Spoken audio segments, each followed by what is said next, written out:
Welcome to the Maximize Business Value podcast, brought to you by Mastery Partners, where our mission is to equip business owners like you to maximize your business value and achieve the exit of your dreams, whatever that means to you.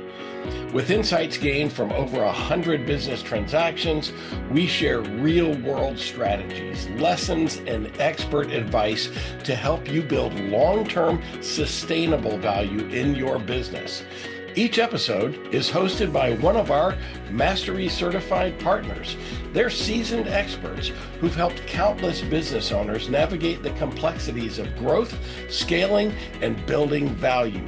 They bring first-hand experience, actionable insights, and a passion for helping you build a business that thrives.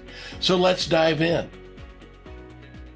Hi, this is Darren Williams, and welcome to Maximize Business Value, a podcast for business leaders who are passionate about building long-term sustainable value in their business. And I'm excited to introduce you to one of my friends and a fellow business owner, Christian Landers. Christian and I have known each other for several years. We have several mutual friends, and I've always respected Christian's approach and perspective when it comes to life, people, and business. I can't wait to get into all of that today. So before we do that, Christian, welcome to the podcast. And before we get started, what's the best way for people to find you, for people to reach out to you?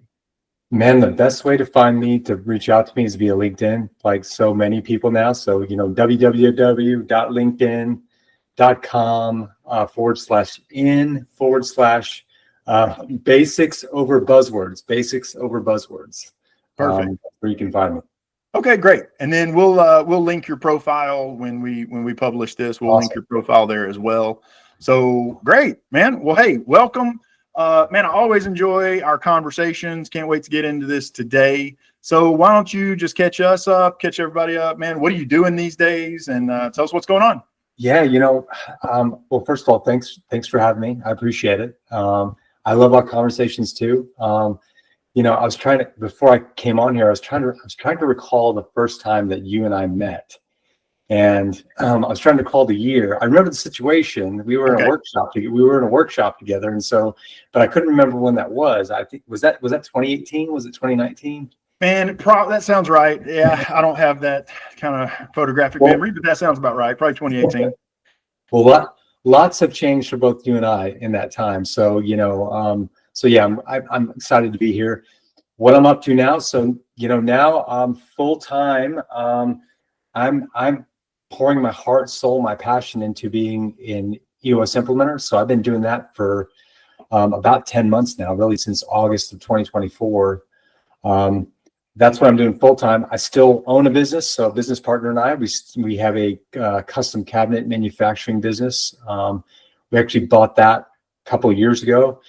I was more heavily involved in that business kind of in the first year that we bought it.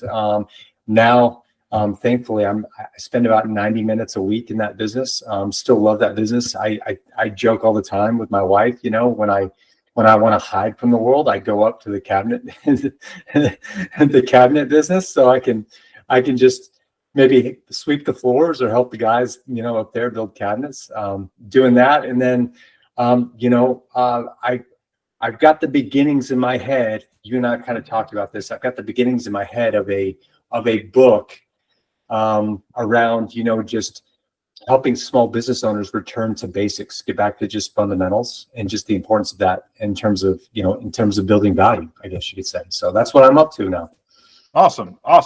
Well, man, I got a lot of follow-up questions on that. So what is it, obviously you and I have talked about your experience and have known each other for years, but just tell our audience here, so as an EOS coach, helping someone with their business, with your own experience, your own background. So what is it about your experience that makes you uniquely qualified to help business owners?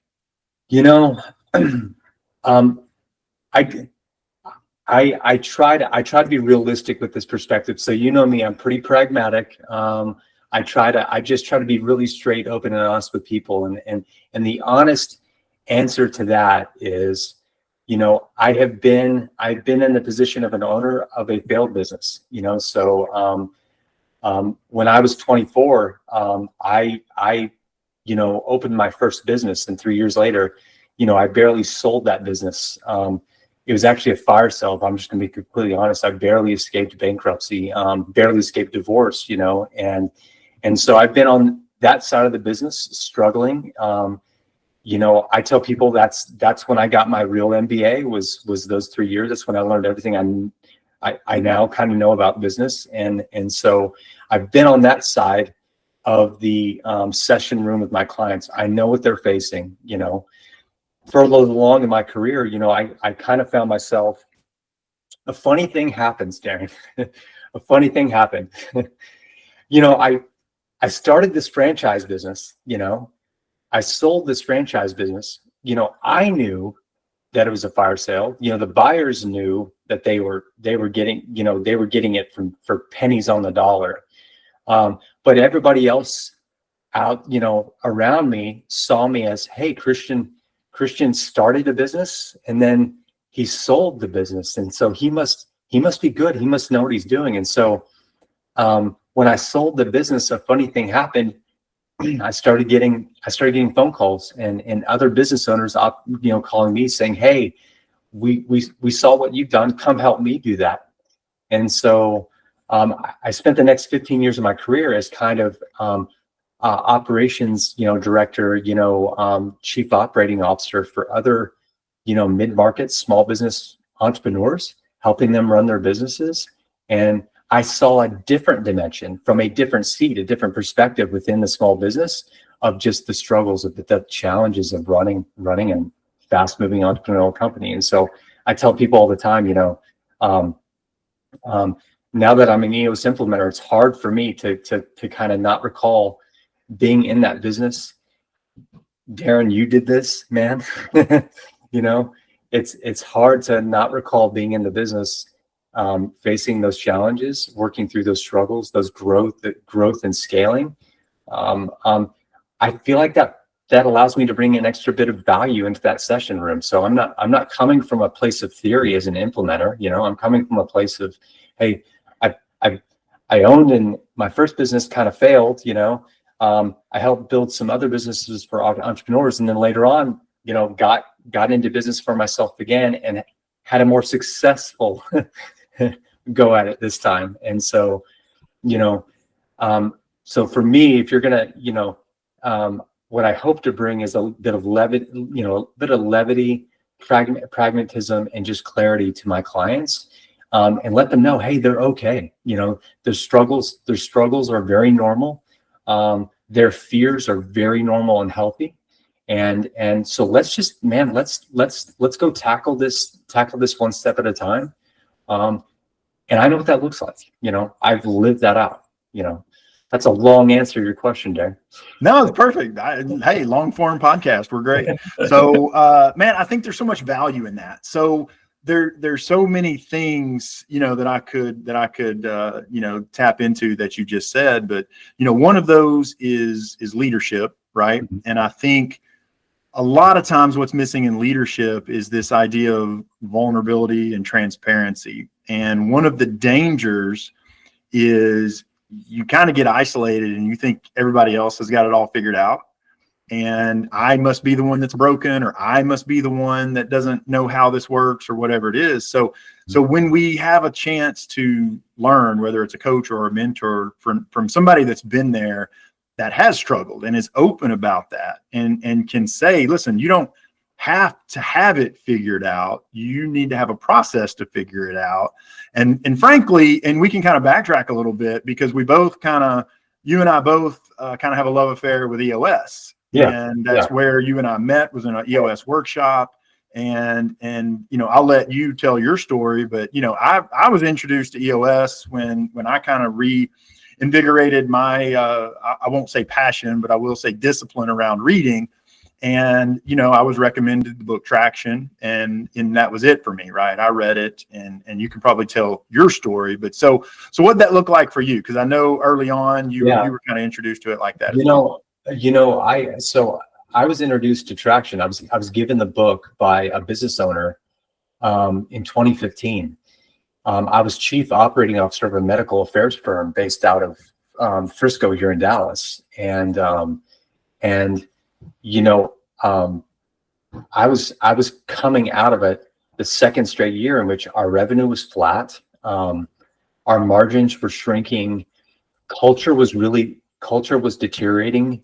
The owner himself was just really frustrated. I was frustrated. And between the two of us, between the experience and the knowledge between me and the owner, we just could not seem to figure out why we were stuck. And so I was actually complaining about this at the gym, to a guy that I knew at the gym that owned a business. And he went out to his car, brought the book Traction back into the gym, handed it to me and said, "Hey, I think you need to read this. I think you need to know about it." And so, and when I read that book, I don't know how it was for you, but when I read the book, I was like, somebody just documented every struggle and experience I've ever encountered. And not only that, but the tricks that I kind of stumbled upon, that have worked. Wow. They've been simplified. They've been clarified and simplified and put together in a system. And so that's why I fell in love with it. But going back to that vulnerability piece, I think it also connected with me, because there is this vulnerability that I think business owners try to hide, and it's completely normal. In fact, it's funny. We're talking about this. I was listening to Gino Wickman's podcast recently, Shine, and he actually talked about he called it the metaphorical underbelly. Okay. And so he said, we as individuals, and so I immediately was thinking about business owners, but I think business owners, broadly speaking, I'm making a gross overgeneralization here, but I've seen it in the session room. I've experienced it myself. I think a lot of business owners, they're building these businesses. They're trying to build value in these businesses. And a lot of times they're doing it just out of sheer guts and grit and discipline, and a lot of times underneath that all is this, what Gino says is this soft underbelly, this thing that we try to hide from the rest of the world. And we're hiding it because it's the thing that we are scared of people knowing about us. And I think for a lot of business owners, especially ones that are semi-successful, that have made it past that 5-year mark, maybe headed into 10 years, or beyond, I think there's still this soft underbelly where they're feeling, man, I don't have the answer. I don't know what I'm doing. But I don't want anybody else to know that I'm struggling with this. And so what happens is they just cover it up, and in many different ways. But for the long-term health of the business, for sustainability, both for the owner, maybe if they're looking to exit, if they're coming and talking to you and saying, "Darren, I'm thinking about selling my business," a lot of times that soft underbelly doesn't get exposed until they sell the business and they start talking to somebody and they find out, because, that process of kind of getting a business in shape to sell. I mean, there's a lot of hard truths, and there's a lot of digging in finances and this, that, and the other. And so EOS for me, there's a lot of team health associated with the owner and the leadership team that kind of forces all that stuff out, just gets it out in the open, and we deal with it. And I think that's good. I think it's good for building value in a business. It's what I loved about it. How about you? Yeah. And that's so at Mastery Partners, we actually run on EOS, and I ran my business on EOS. Yeah. And so we recommend it. I mean, it's not you don't have to, we don't enforce it, but it is a great way to work through some of those issues. And really the next thing I want to kind of dovetail into, is really two things, and I'll let you answer it however you want. But this idea of a self-managing company, because I know, with both of our experiences, and when you started off talking about, hey, you're spending 90 minutes a week at the company, right? So I would call that a self-managing company. So I'm super interested in that.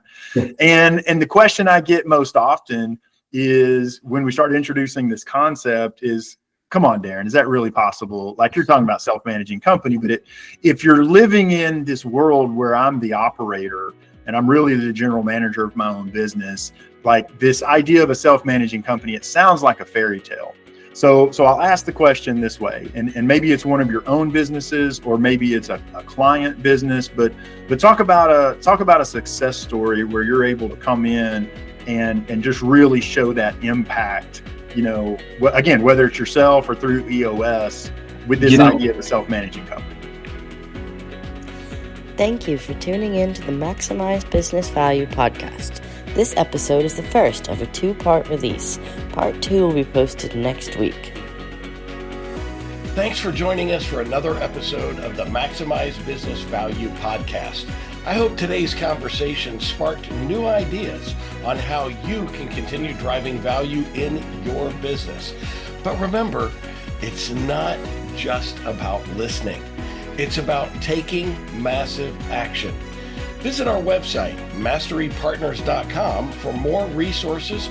Grab a copy of any of the books in the Maximize Business Value series on Amazon or via the links below. And don't hesitate to reach out if you want to know how to apply these concepts to your business. So until next time, I'm Tom Bronson, reminding you to relentlessly execute while you maximize business value.